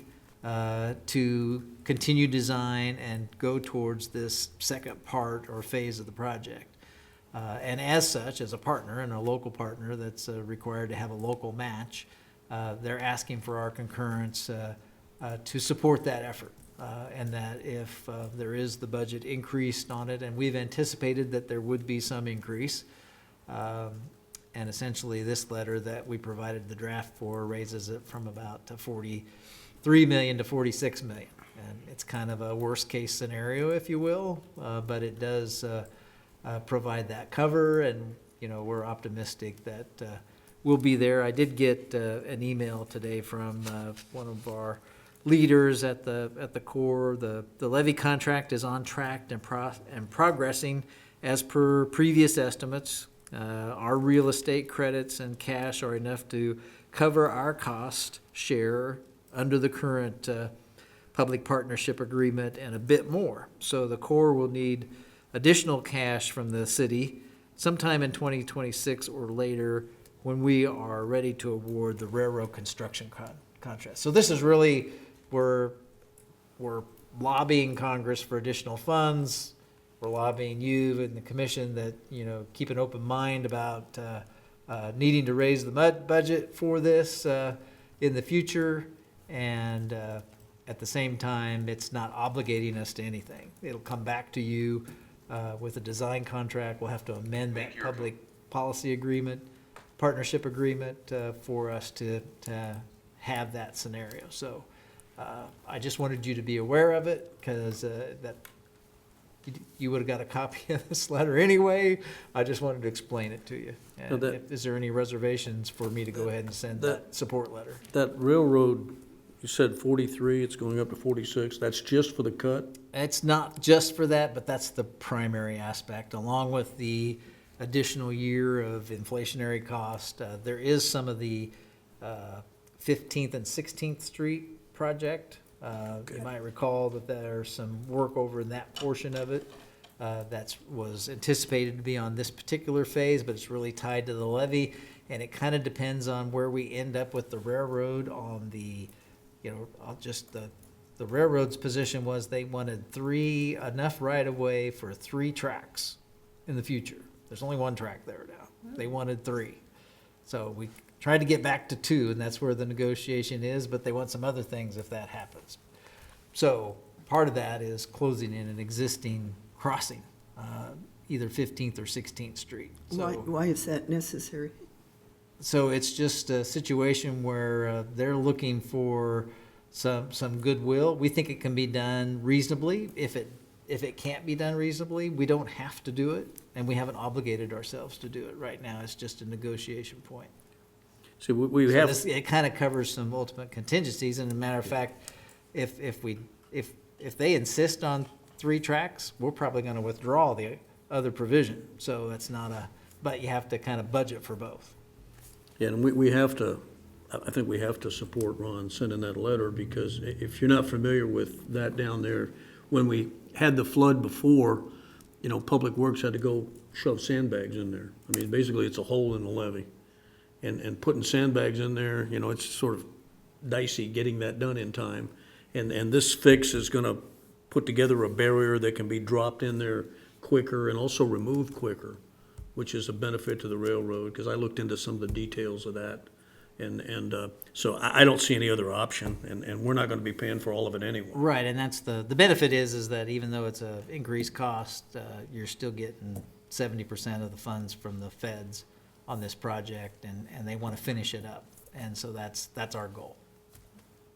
All right, any other questions, concerns? All right, thank you.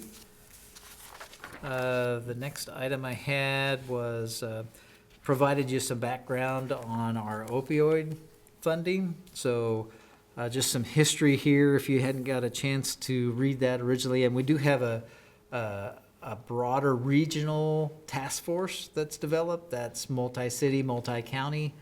And that was the group that kind of funded a grant-funded position that Riley County was hosting and providing the lead for and administering. There was some of the group who had indicated they would pay, and then they didn't.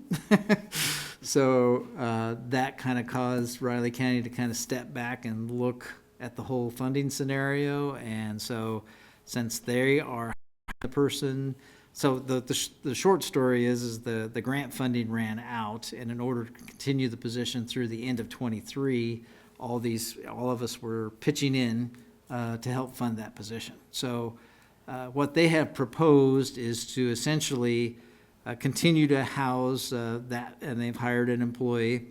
They're still applying for grants to help fund that position, but they haven't been successful to date. We allocated funds based on that partnership agreement for '24, and the county is not significantly increasing. They're basically saying, we're gonna take the share of all the people who were not asking for money, and it's really kind of more of a 50-50 arrangement. We will get the vast majority of the benefit, because they'll be doing education program in our local schools as well as Raleigh County schools. But, so we did budget the funds that we budgeted. We're using some of the opioid funds to fund our portion of the position. Again, we will get the majority benefit of that, as well as it'll still leave significant funds available for any programs or projects that may be recommended by the task force, which is still regional in nature, that would benefit that. And then we do anticipate that there will be additional opioid fund coming. Don't sure how much that there will be, but there will be. So this would fund the position through all of 2024. It's under my authority to sign. I'm planning on doing that. I just wanted you to be aware of it because we have new commissioners that haven't really had that history. So I just wanted to see if there were any concerns. Yes, I don't have any. In fact, after listening to that presentation, it's probably important to have that educator there and, may have to have, because that's part of the Riley County Health Department, to actually, do some education with, city staff and talk to, EMS, the fire department. And just as a side note, I was at the library meeting, this week, and that was one of the topics of discussion, if you have somebody that needs Narcan in the library, because, there's different people that come through there. And so he's actually got some of that on hand, but it's the staff hasn't been trained on it yet. And I recommended he contact the health department and get the lady in there, because they were using some web resources. And I just think that's important, because based on her, briefing, we've had some issues, and what we gotta be is proactive to make certain it doesn't get worse. And so I think it's a good plan, Ron. All right. We had an opportunity, several of us were at a presentation made by, I can't remember her name, the woman who is in this role right now, and she seemed very, very committed, very passionate about it, is driven in part by personal experience with loss in her family, and I think it's a very important position for us to share. All right. Thank you for that feedback. Ron, yes. do we have Narcan at the city? If we had somebody, that came in to pay their water bill and went into some kind of episode? We've talked about it. Our fire department, obviously our Yeah, first they're right next- responders yeah. do, and they do next door. Okay. We've had this discussion about, is that something we do like an AED machine? Or is it handy in a first aid kit, and are people trained to do it? So Yeah. we have visited about it. I don't think we've actually decided to implement it, but it is something that funds could be used for. That's what the library's struggling with. He went ahead and got some because it was free, but he's got it locked in his desk, and they wanted to get the training and figure out policies and stuff like that. Yeah. So. Well, it having makes the fire department next door is Yeah, we're good. We got them it's right a there. pretty good deal. But, this is one of those things that, Yeah, it's a serious issue. There's no doubt about it. And so I think. Yeah, and I think training, task I've been through the training. It's not Yeah, it's that difficult to not do. We do it at the school. We train people on it every year, go through. Yeah, and he got some new kind of, that had an injector initially, and the type he's got is not an injector, it's a nasal spray. So it's a different way to use it, and it's a little less intimidating, I think, for people to administer. All right, thanks for that. We also had in your mail folder a memo on the Town and Gown Committee. Mayor, I know you made some comments at the retreat that this hopefully clarifies. I do think that, we created this, the fee as a joint membership between the city and the university. That's been pretty successful. We do have an internship position for the student body president or vice president that in our office that helps with some of that coordination. So, again, it's a pretty nominal amount there is other expenses if you go to the conference and that sort of thing, but for the most part, we think it's a good way of continuing that conversation and broadens those resources out. So we would recommend continuing that $600 membership. All right, if you're getting $600 return locally, I guess my real complaint with Town and Gown was I didn't like seeing commissioners fly off on $3,000 junkets to Portland to attend an ITO, conference, because to me, that had nothing to do with K-State. So that's really where that comment came from. I'm sort of, when I talk lean management, that's what I'm talking about, If you're getting a $600 return for being in there because you get an intern, and it's helping between us directly and K-State, fine, but spending, $3K to fly to Portland to a conference, that's what I'm opposed to. And that's what had happened in the past. None of us here, but that's what had happened in the past, and I was not happy with that. Is it always in Portland? No, it goes all over the place. No, it just happened there, and it was just one of those things. There's more exotic places it's at. I'm just one that doesn't go on any of these travel junkets. I think the whole time I've been here since 2011, I did one city trip to the AUSA conference when they were talking about closing Fort Riley. But other than that, I tend to not go and spend airfare and hotel rooms. There's got to be a logical reason, and on that particular one, they convinced me, we had to go there because, it was going to help Fort Riley. Well, I think, depending on what's on the agenda and that kind of thing, it could be valuable. I do think that there's a lot of value in going to conferences where you hear from a lot of other cities and universities and individuals on the successes they've had and the failures. I mean, we can always learn from our peers. I know that when we went to Washington that time, we met with the issues about the fence around the airport, and were successful in talking to the FAA about not having a road around the fence around the airport. Right, yeah. So I think sometimes those meetings can be very valuable. Maybe if it's in Lincoln, we can go. Well, I think I know K-State has somewhat of a desire to maybe get one of those conferences here, which would be beneficial. That'd be Mayor- great. Mayor Yeah, Bud- I'm all for that, bring them in. Mayor See me Butler, beat it I- like that. Mayor Butler, I offered to take one of the positions on that town gown group, if you would like me to do that. Yeah, I mean, that was something that we haven't really designated a commissioner to be in that position in the past. It's kind of been on a voluntary basis, which I think it would kind of make some sense that maybe we should designate it, like we have all your other positions, especially since we're members. So that'd be something that if the commission would want to Yeah, bring but- forward an appointment to it, I think that'd be There's no great. objection, I don't have a problem with that. If you're enthusiastic about it, I'm obviously not, so therefore. I think my previous affiliation with the university, although it's dated at this point, would stand me in good stead to have some understanding of the relations. I also am aware of several opportunities that are emerging for greater collaboration between private entities in town with the university. And I would be happy to monitor how those develop. Be good, you can talk to them about how they can help us with the aquatic center. Or a I heard that was a big no, but different scooter company, maybe. Now we're losing one. All right. Thank you for that discussion. We did provide some testimony.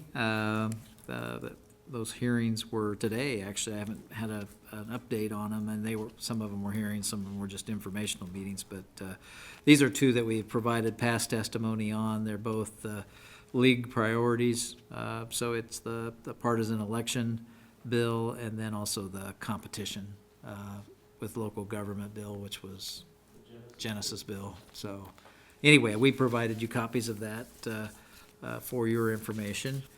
Let's see, just a few meetings coming up. Some we've already talked about. Several of you are planning to go to the MRC luncheon, and we are planning to notice that because there's 3 of you planning to attend that. The Chamber of Commerce annual meeting, there are 1, 2, 3, 4.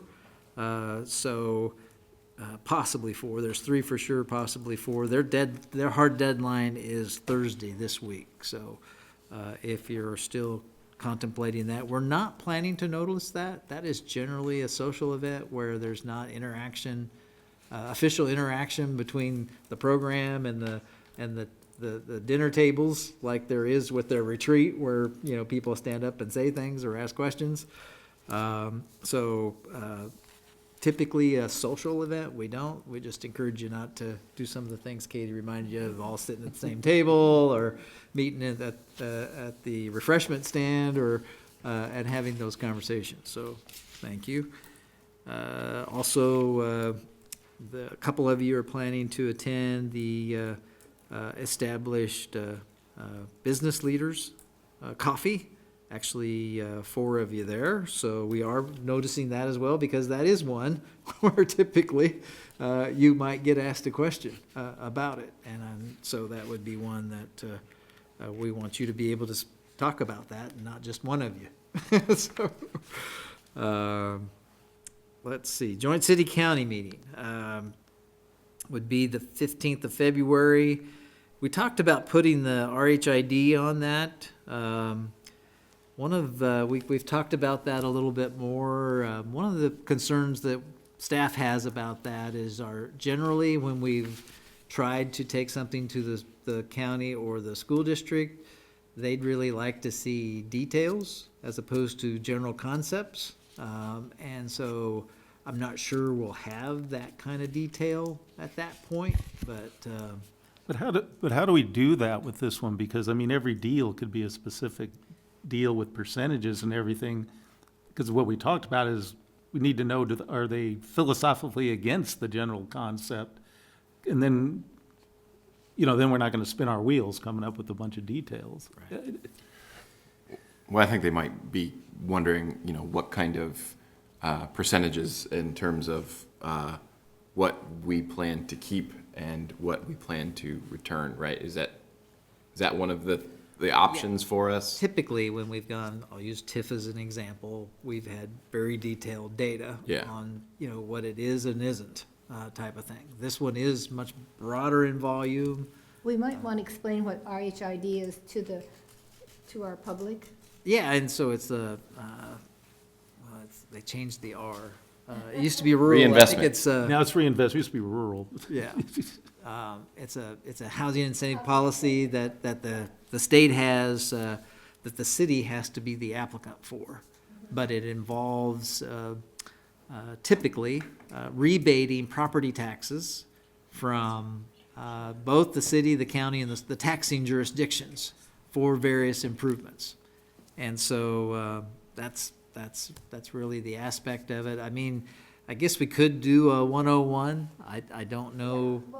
I think that might be just to bring it up with the county, saying we're looking into this for more housing options, and just to kind of tweak their interest, to sort of not descend on them with the whole plan, but just say this is where we are, and soften them up. Yeah, that might be a way to get at least a read on John's question. Once they understand what we're trying to do with it, then we might be able to say, okay, now here's what exactly it is we're trying to do. And Maybe we could talk somebody from the state to come in and give. Well, I think you're going to have something drafted by staff by the end of February for you all to digest. My concern with going to the county before you've had an opportunity to digest the policy and give your preferences on where you want to be and criteria and what you want to look at from an infill and a new subdivision perspective, you're going to be very broad in your conversation. And historically, some of those conversations have been very difficult. Ron and I have a lot of experience with TIFs, whether downtown or in Aggieville, and going in with just the basics and trying to explain the tool, you get very specific questions, and they want to know exactly what someone's going to do or not do. This topic, you're right. It could be a variety of different plans, a variety of different approaches. And the commission really has to develop those criteria to score those so we can, produce the outcome based on the criteria you gave us. Now, developers are going to pay attention to that. They're going to watch and see what you're willing to do and what you're not willing to do. Ultimately, communicating with the county as governing bodies talking to each other, it would be good for you not to be fragmented, on a lot of different views, trying to convince the county to consider something that we're not even sure the commissioners agree on the approach just yet. So I just, the experiences, and Ron can talk about his, even with the school district, it can get rather contentious in a hurry about specifics of what they've heard or what they fear, and we don't even know if the city commission is ready to go that direction. Is it an option? Sure. But do we know where the majority is on a policy? And once we do, I think we can easily get in front of those bodies and describe it and help them understand the types of projects we anticipate based on the policy. And especially, there was some discussion of, obviously, in a committee, review committee, if they are gonna participate, what's that expectation for staff resources for that committee? And maybe we try to make those connections this month based on taking that temperature as opposed to the broader aspect of things. But See, I'm open to either. I'm I'm could fine do if you a- think in a month we're gonna have that. I know what you're saying, it's gonna tie it more down to, here's the criteria, we're gonna apply this incentive to this, grouping, and we're gonna evaluate it this way. And like, if you read that one that Salina had, you could see where they, had the school board as part of theirs, and it was the county, but, school board, and you could put it on, yeah, I'd agree that'd be a little, more. They'll still have questions, Sure. more specific sure. than that. What's our percentage? We Yeah, don't- yeah. And We don't, Stephanie texted me. She was in front of both bodies in April of last year describing the tool.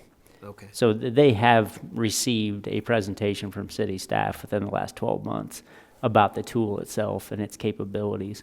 and that's why I'm asking the question. They didn't seem to like it very much, the Well, feedback I got. Right, just the general nature of it. Yeah, in general, they're like, no. Yeah, not to do this. we just picked up the policy from Derby within the last week too, and it very much addressed an approach that was similar to where you all discussed Friday.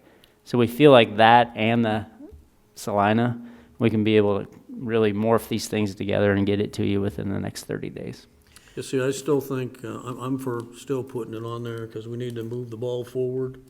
And I agree with you, we had some contentious meetings there over the sales tax issue when we added the Pot County side, and they weren't really open to a lot of discussion. And they do have veto capability on this, and so what we gotta do is figure out exactly what their concerns are, and that'd be the thing I expect to gain from it, not so much explaining to them the details we have, but get that list of, here's all our various concerns, and then we can run all those down the rabbit hole and maybe, convince them to support it. But it boils down to a pretty simple question to the county commission. Are you on board with us on trying to make affordable housing happen? And we've been looking for years for levers to pull, as we discussed Friday, and we finally found some. And the question to them is, are you gonna take away our lever? I mean, Yeah. that's my question to them, and the school board too. I think Just that simple. those topics and that discussion, we would encourage as often as you can have them. Yeah, because Absolutely. their But fundamental I'm issue not is, worried about the details right now. Yeah. How long the lever is and how much Yep. water it releases. I just want to know you're gonna take away the lever. That's my question. yeah, because their fundamental issue is, you're gonna add people and I'm not gonna get any revenue, and that's gonna kill my budget, and I don't agree with that, you're destroying my tax base.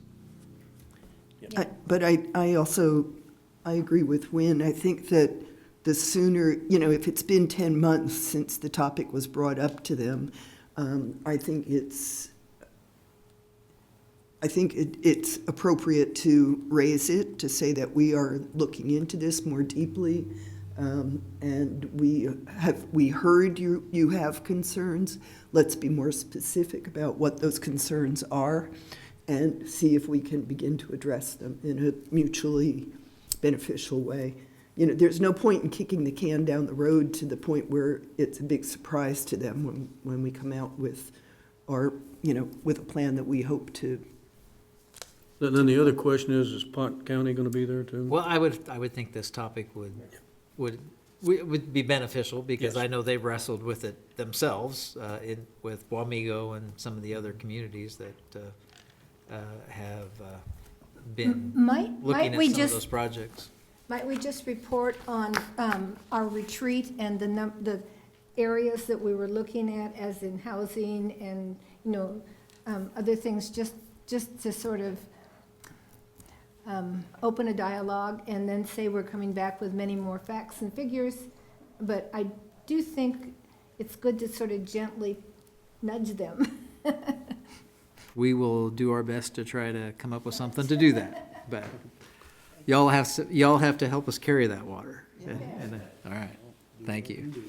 Only other thing, Intergov is the 26th of February, and then there is some interest in the National League of Cities Congressional Cities Conference, so there's some deadlines there, and we've been providing some information. They did come out with some of the session information, so What's the early bird deadline for that?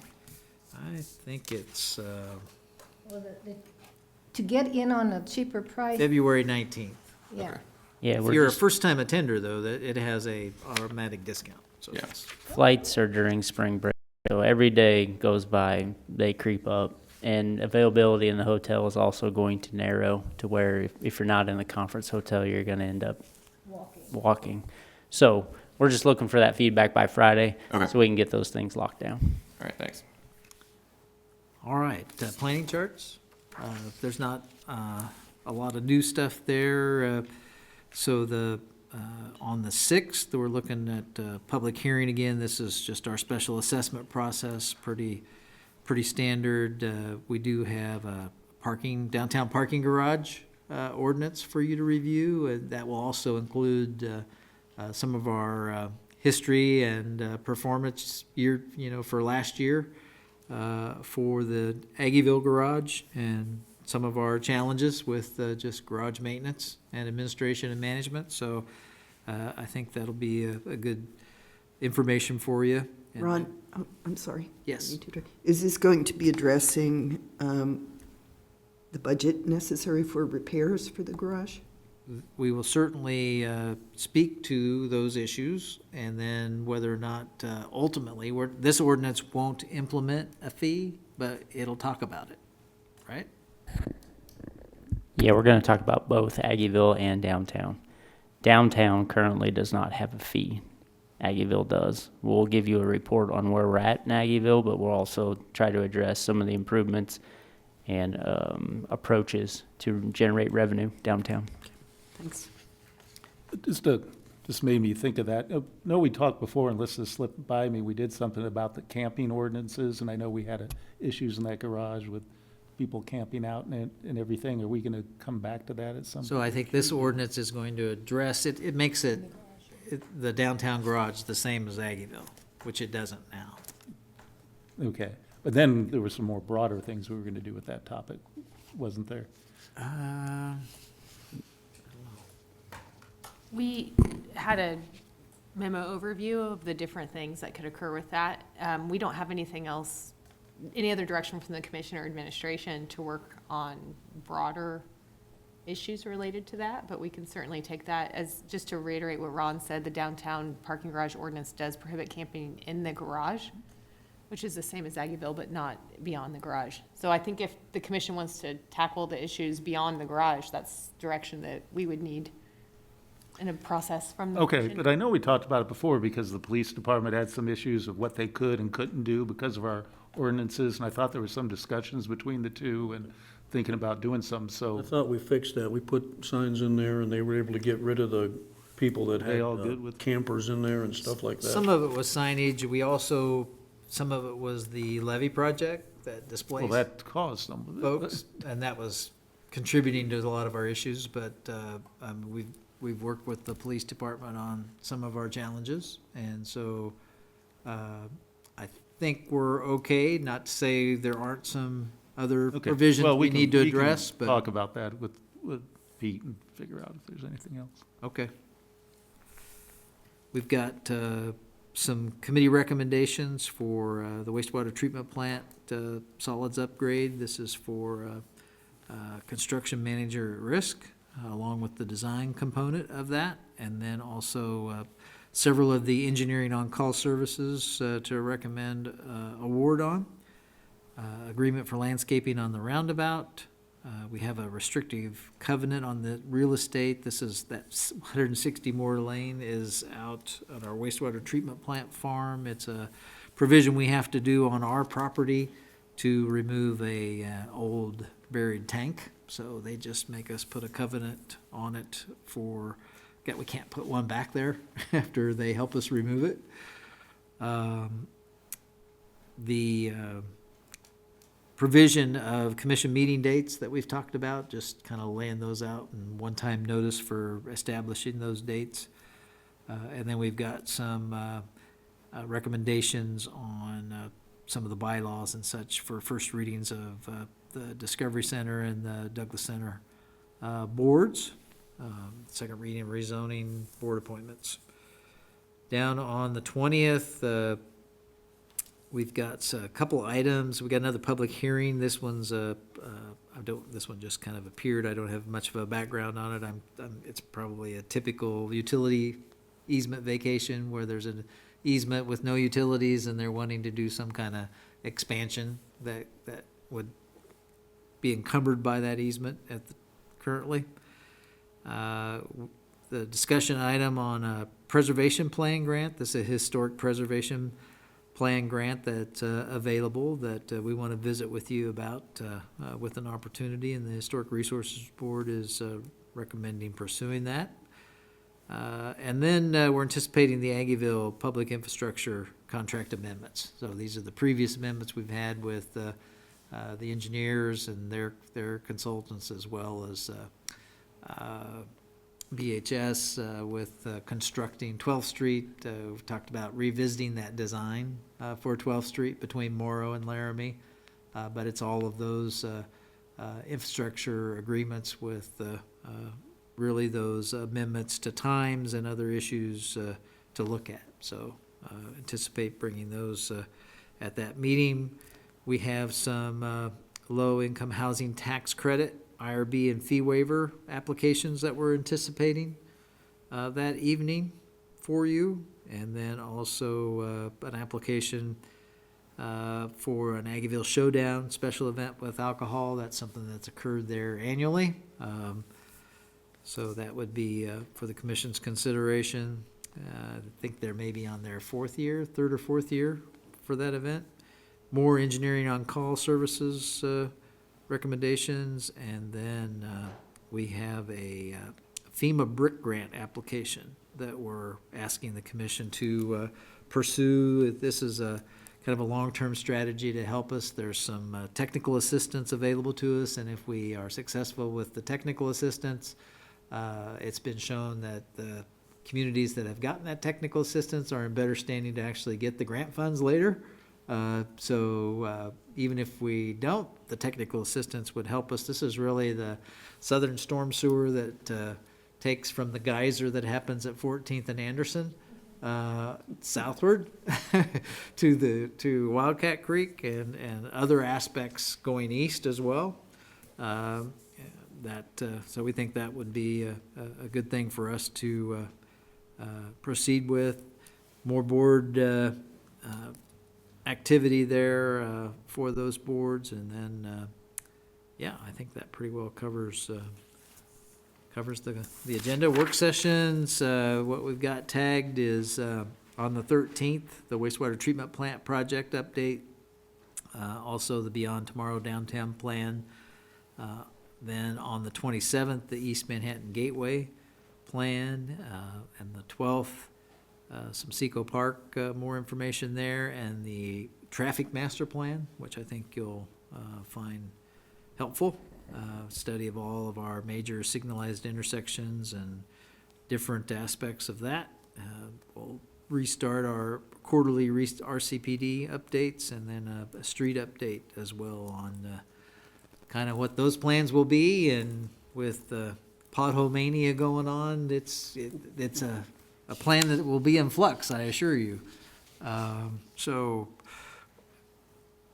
with those, as well as the continuing discussions on our housing strategy and policy that we'll develop, we'll probably be pushing those in after we get that framework set to put some discussion sessions on in front of you, more than likely as a discussion item at a legislative meeting, as opposed to some of these, didn't want you to get the idea we were gonna ignore that till we have an opening. So we will likely bring those to you as a discussion item on a legislative meeting, once we have those prepared.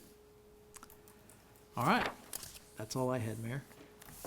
Okay, I want to just report back on the library board meeting, because I have to sit on that as mayor, and next year you'll get to do that.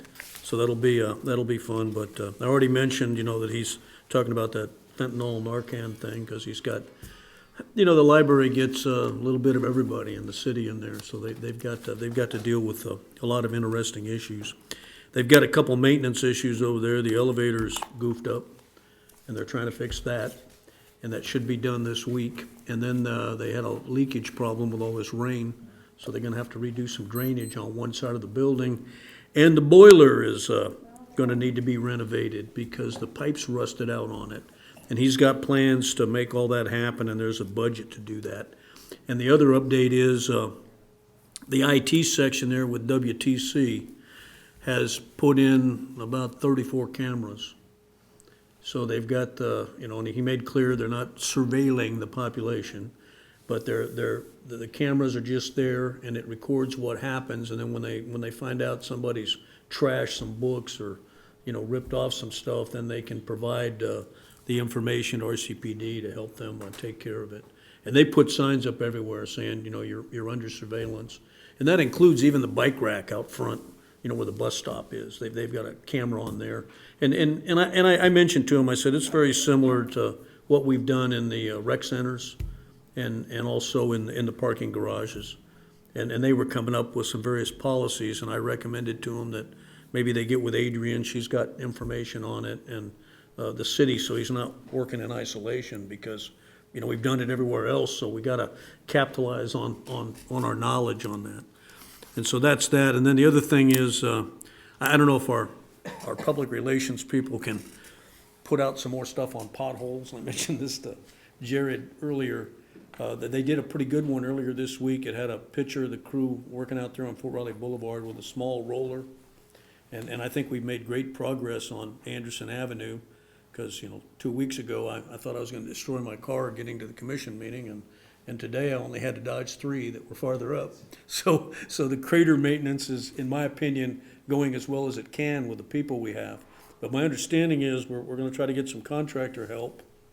And if we can just give an update, because there are many people out there that think they know the solution to this. But of course, I'm very confident in our public works guys and the city engineers that they understand the mixture, the requirements, the QC.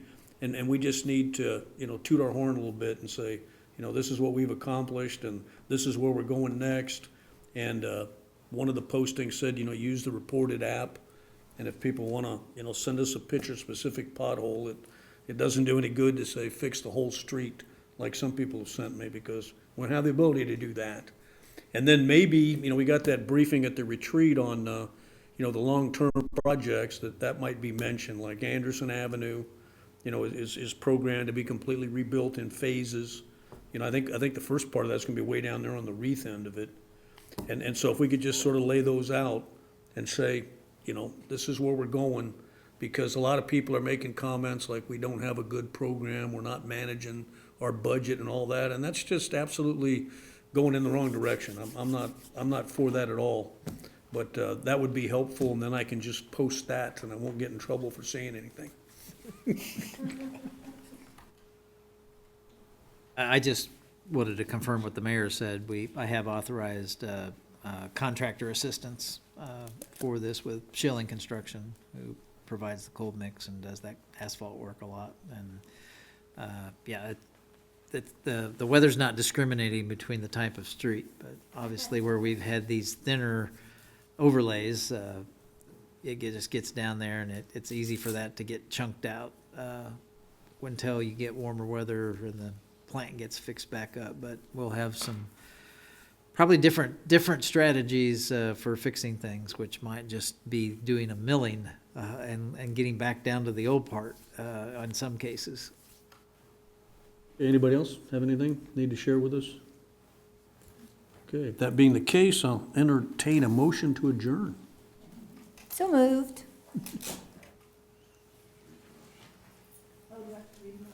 Yes. You don't need to read the motion. Just move we adjourn. Okay, we have a motion to adjourn. I'll second. To call the roll. Commissioner Adamchak, Yes. Commissioner McCullough, Yes. Commissioner Opelt, Yes. Commissioner Motta, Yes. Mayor Butler. Yes. Motion passes. Okay, the meeting is adjourned. Thank